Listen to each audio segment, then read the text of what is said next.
নমস্কার বন্ধুরা, সাহিত্য রস মোটিভেশনের আজকের একটি নতুন ভিডিওতে আপনাদের জানাই সুস্বাগতম।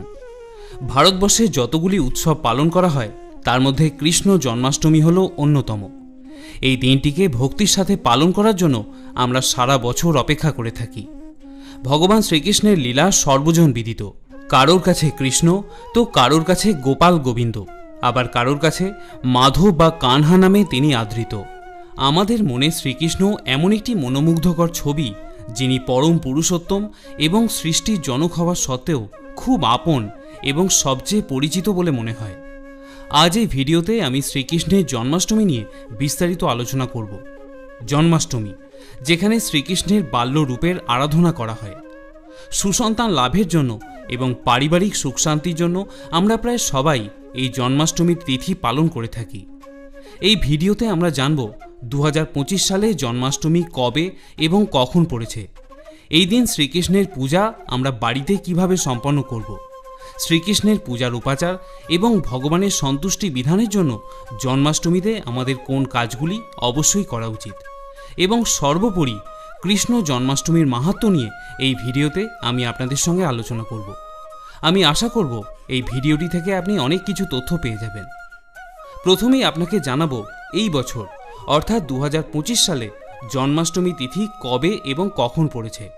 জন্মাষ্টমী তিথি পালিত হবে আগামী 16ই আগস্ট বা 30শে শ্রাবণ শনিবার দিন। তিথি শুরু হচ্ছে শুক্রবার 15ই আগস্ট রাত্রি 1:18 থেকে, যা থাকবে শনিবার রাত 10:49 পর্যন্ত। এবারে আসুন জেনে নেওয়া যাক জন্মাষ্টমীর ব্রত কিভাবে পালন করতে হবে সেই বিষয়ে। যারা প্রসাদভোজী নন বা যারা আমিষ আহার গ্রহণ করে থাকেন তারা আগের দিন সংযম পালন করবেন এবং অবশ্যই নিরামিষ খাদ্য গ্রহণ করবেন। চেষ্টা করবেন জন্মাষ্টমীর সপ্তাহটি আমিষ আহার গ্রহণ না করতে, কারণ জন্মাষ্টমীর পর মঙ্গলবার দিন একাদশী তিথিও শুরু হয়ে যাবে। ব্রতের আগের দিন রাতে অন্ন বা রুটি গ্রহণ করে ভালোভাবে দন্তমার্জন করে নেবেন। জন্মাষ্টমীর দিন নির্জলা ব্রত রাখতে পারলে তা খুবই উত্তম। সমর্থ না হলে শরবত বা জলপান করেও আপনি এই ব্রত রাখতে পারেন। এই ব্রতের পারণ বা ব্রতভঙ্গ করতে হবে 17ই আগস্ট রবিবার সকাল 6:45 মধ্যে, অর্থাৎ রবিবার সূর্য উদয়ের পরেই অন্নপ্রসাদ বা রুটি প্রসাদ গ্রহণ করে এই ব্রত আপনি সম্পন্ন করে নিতে পারেন। জন্মাষ্টমীর নিশীথ পূজা অর্থাৎ মধ্যরাত্রি 12 ঘটিকায় পূজা সম্পন্ন হয়ে যাবার পরেও আপনি চাইলে ফলমূল মিষ্টান্ন ইত্যাদি গ্রহণ করতে পারেন। আর যারা নির্জলা ব্রত রাখবেন তারা শনিবার সারা দিনরাত উপবাস রাখার পর পরের দিন সূর্যোদয়ের পর পালন প্রক্রিয়া সম্পন্ন করবেন।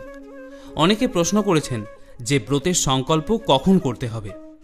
ভবিষ্যত্তর পুরাণে এবং হরিভক্তি বিলাসে উল্লেখ রয়েছে, যেদিন ব্রতকারী উপবাস রাখবেন সেই দিন ভোরবেলা সংকল্প গ্রহণ করতে হবে। অর্থাৎ শনিবার জন্মাষ্টমীর দিন ভোরবেলা আপনি ব্রতের সংকল্প করে নেবেন।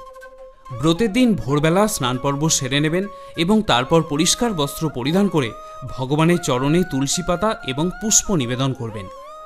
জন্মাষ্টমীর সংকল্প মন্ত্রটি আপনি এভাবে উচ্চারণ করতে পারেন: অদ্য স্থিত্বা নিরাহার শোভূতে পরমেশ্বর ভোক্সামি দেবকী পুত্র অস্মিন জন্মাষ্টমী ব্রতে। অদ্য স্থিত্বা নিরাহার সর্বভোগ বিবর্জিতা ভোক্সে অহম পুণ্ডরিকাক্ষ শরণম মে ভবাচ্যুত। যার অর্থ হল, হে পরমেশ্বর, হে দেবকী নন্দন, আমি আজ জন্মাষ্টমীর ব্রতে উপবাস থেকে পরের দিন আহার সম্পন্ন করব। আমি যাতে এই ব্রত সুসম্পন্ন করতে পারি তার জন্য আপনি আমার সহায় থাকবেন।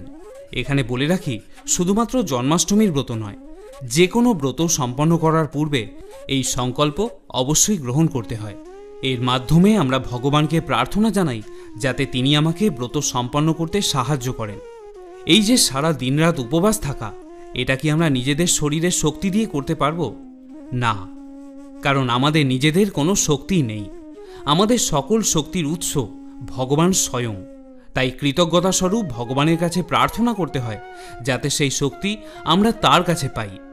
যদি মন্ত্র উচ্চারণ করতে আপনার অসুবিধা হয় তাহলে হাত জোর করে ভগবানের কাছে বলুন, হে ভগবান, আমি আজ আপনার জন্মাষ্টমীর ব্রত করার সংকল্প করছি। আমি যাতে এই ব্রত সুসম্পন্ন করতে পারি তার জন্য আপনি আমার সহায় থাকবেন। এই বলে তুলসীপত্র এবং পুষ্প ভগবানের চরণে নিবেদন করুন। আগেই বলেছি যে এই উপবাস সম্পূর্ণ নির্জলা রাখতে পারলে সেটাই উত্তম। তবে যদি কেউ বৃদ্ধ মানুষ থাকেন বা অসুস্থ হন বা বাড়ির ছোট বাচ্চা যদি উপবাস রাখতে চায়, তারা ফলমূল, জল ইত্যাদি খেয়েও ব্রত রাখতে পারেন। এই দিন বেশি বেশি করে জপ করুন, হরিনাম সংকীর্তন করুন, মঙ্গল আরতিও করতে পারেন এবং ভগবদ গীতা পাঠ করুন। উপবাসের অর্থ হল ভগবানের নিকটে বাস, অর্থাৎ বেশি বেশি করে ভগবানের সেবায় নিয়োজিত হওয়া।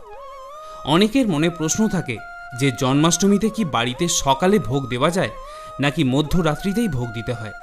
দেখুন, উপবাস ব্রত হলো মানুষের জন্য, ভগবানের জন্য নয়। তাই বাড়িতে বা প্রতিটি মন্দিরে ভগবানের অষ্টকালীন সেবা পূজা যথারীতি চলবে। আমরা উপবাস করি কেন? ভগবানকে সন্তুষ্ট করার জন্য। কিন্তু ভগবানের ব্রত পালন করার প্রয়োজন হয় না। তিনি কাকে সন্তুষ্ট করবেন? তাই আপনি দিনে রাতে যে কোনো সময় নির্দ্বিধায় ভোগ নিবেদন করতে পারেন। তবে যদি পঞ্চ রবিশস্যের ভোগ আপনি নিবেদন করতে চান, সেই ভোগ আপনি পরের দিন গ্রহণ করতে পারবেন। কারণ একাদশীর মতোই জন্মাষ্টমীতেও পঞ্চ রবিশস্য বর্জনীয়। আটা, ময়দা, শ্যামাদানা, ওটস, ডালিয়া এই দিন কোনো কিছুই গ্রহণ করা চলবে না। এবারে আসুন সংক্ষেপে জেনে নেওয়া যাক বাড়িতে জন্মাষ্টমীর ব্রত আমরা কিভাবে পালন করব এবং কোন কোন সামগ্রী আমাদের প্রয়োজন। জন্মাষ্টমী ব্রত পালনের উপকরণ হিসাবে ফুল, আতপ চাল, ফলের নৈবেদ্য, তুলসী পাতা, দূর্বা, ধূপ, দীপ এবং নৈবেদ্যর প্রয়োজন হয়। এই দিনে উপবাস থেকে এই উপকরণগুলি শ্রীকৃষ্ণের পূজার জন্য সংগ্রহ করে রাখতে হয়। একটি শান্ত ও কোলাহলমুক্ত স্থান প্রয়োজন। স্থানটি পরিষ্কার পরিচ্ছন্ন করে রাখতে হবে। এবারে আপনি যে শ্রীকৃষ্ণের মূর্তি বা পটচিত্রকে পুজো করবেন, সেই মূর্তি বা পটচিত্রকে একটি বেদির ওপর হলুদ বর্ণের আসন পেতে তার ওপরে স্থাপন করতে হবে। শ্রীকৃষ্ণের সাথে গণেশের একটি মূর্তি বা পটচিত্র স্থাপন করতে পারেন। তার সাথে পাশে রাখুন প্রদীপ, ধূপ এবং ধুনো। মিষ্টি, ফল এবং অন্যান্য খাদ্য সামগ্রী থালায় সাজিয়ে রাখতে হবে। মাথায় রাখবেন, গোপালের প্রিয় খাবারগুলির মধ্যে রয়েছে মাখন, মিছরি, ননি, নাড়ু, তালের বড়া, ক্ষীর, রাবড়ি, মালপুয়া ইত্যাদি। এছাড়াও আপনি গোপালের জন্য অন্ন এবং পিঠেপুলি রান্না করে ভোগ হিসাবে সাজিয়ে দিতে পারেন বা নিবেদন করতে পারেন। প্রথমেই শ্রী গণেশের পূজা করতে হবে। ওম গণেশায় নমঃ এই মন্ত্র উচ্চারণ করে গণেশকে ফুল এবং অর্ঘ্য নিবেদন করুন। এরপর কিছুক্ষণ ধ্যান করুন যাতে মন শান্ত থাকে। এরপর প্রদীপ, ধূপ ইত্যাদি জ্বালিয়ে শ্রীকৃষ্ণের সামনে প্রার্থনা করুন। ওম নমো ভগবতে বাসুদেবায় এই মন্ত্র উচ্চারণ করতে করতে ফুল এবং তুলসীপত্র ভগবানের চরণে নিবেদন করুন। শ্রীকৃষ্ণের পূজার সময় শঙ্খধ্বনি এবং ঘণ্টা অবশ্যই বাজাবেন। এরপর ফল, মিষ্টি এবং অন্যান্য খাদ্য অর্পণ করতে হবে। প্রার্থনা শেষে কিছুটা জল ছিটিয়ে দিতে হবে। এইভাবে পূজা সম্পন্ন হয়ে যাবার পর ভগবান শ্রীকৃষ্ণের বীজমন্ত্র ওম ক্লিম কৃষ্ণায় নমঃ এই মন্ত্রটি মনে মনে 108 বার উচ্চারণ করুন। এছাড়াও শ্রীকৃষ্ণের প্রার্থনার মন্ত্র ওম নমো ভগবতে বাসুদেবায় এই মন্ত্রটিও আপনি মনে মনে জপ করতে পারেন। এই দিন ভগবান শ্রীকৃষ্ণের সন্তুষ্টি বিধানের জন্য ভগবদ গীতা থেকে যে কোনো একটি অধ্যায়, শ্লোক এবং অনুবাদ সহ পাঠ করুন।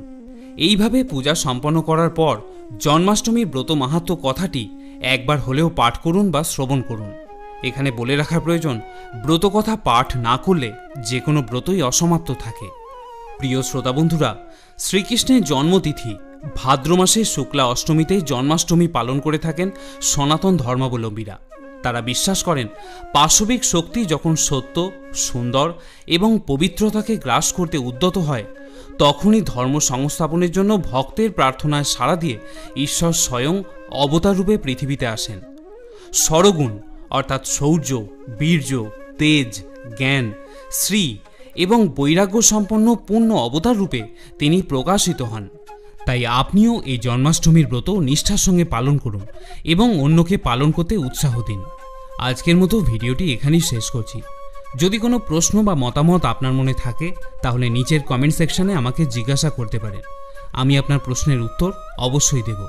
সকলে ভালো থাকুন, সুস্থ থাকুন। ভগবান শ্রীকৃষ্ণের অপার আশীর্বাদ আপনার ওপরে সদা বর্ষিত হোক। জয় শ্রীকৃষ্ণ।